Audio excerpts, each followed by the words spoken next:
Nós que somos salvos pela graça, pelo favor imerecido, que cremos que em Cristo já está tudo pago e consumado, portanto, todo aquele que sabe pela fé e que pela fé assume para si, este está na segurança desse poder de Deus que nos segura e nos refugia.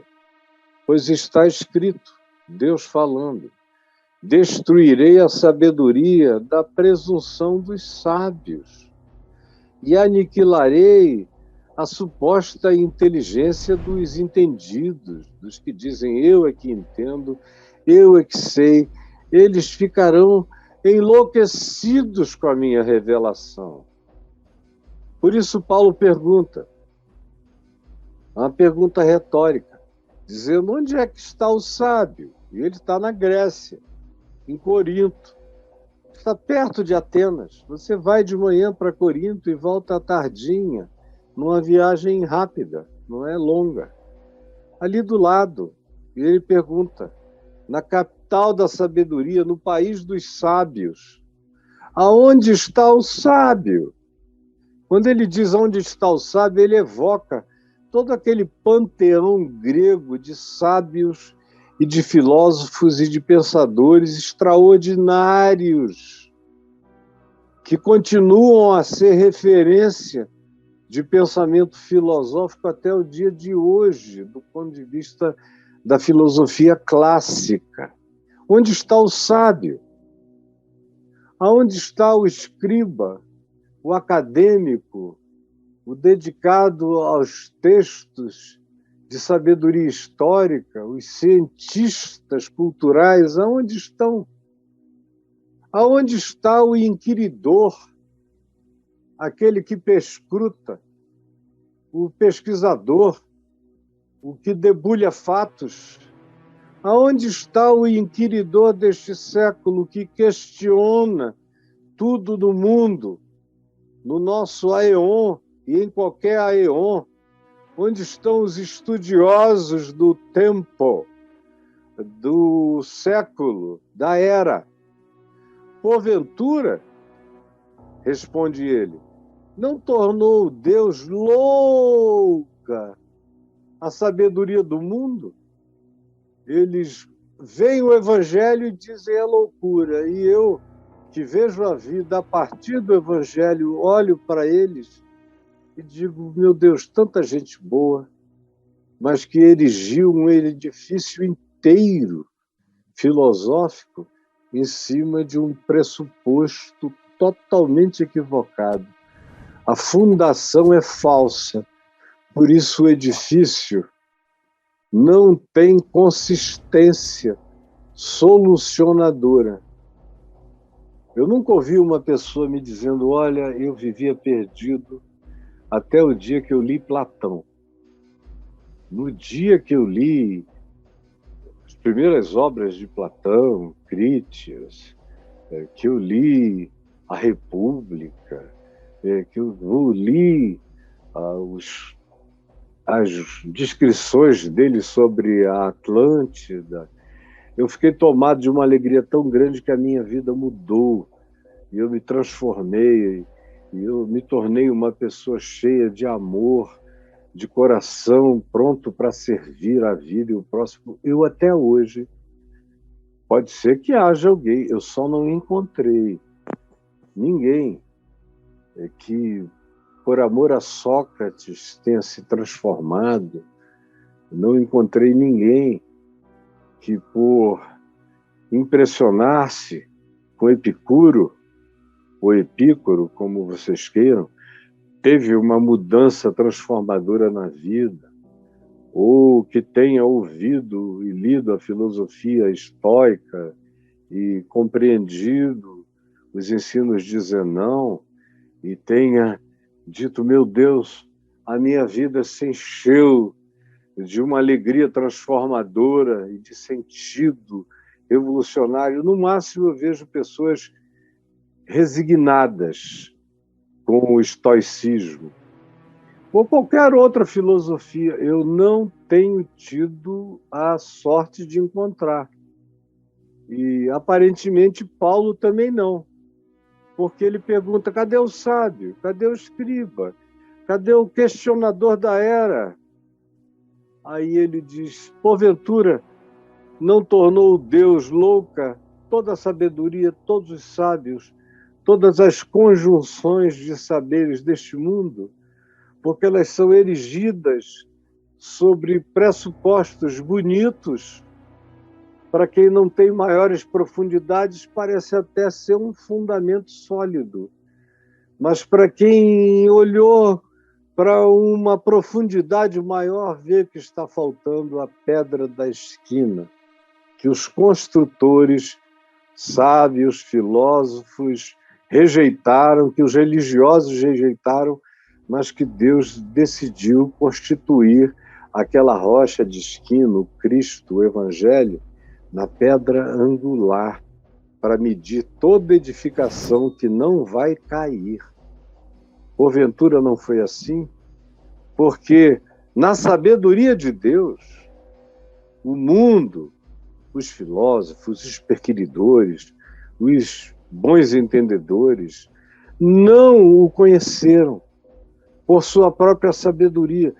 Paulo está dizendo, os instrumentos de sabedoria disponíveis no planeta, no conhecimento humano, na cognitividade humana, não são bastantes para darem um acesso de conhecimento experiencial de Deus.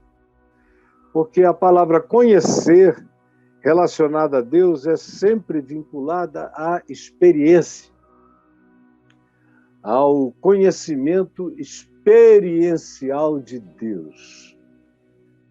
Nenhum deles, pela sua própria sabedoria, pelos instrumentos cognitivos disponíveis, não conseguem se aproximar da revelação de Deus, porque aprove a Deus que, por instrumentos da lógica humana, ninguém conheça a Deus, porque a lógica humana é menor do que o conhecimento de Deus.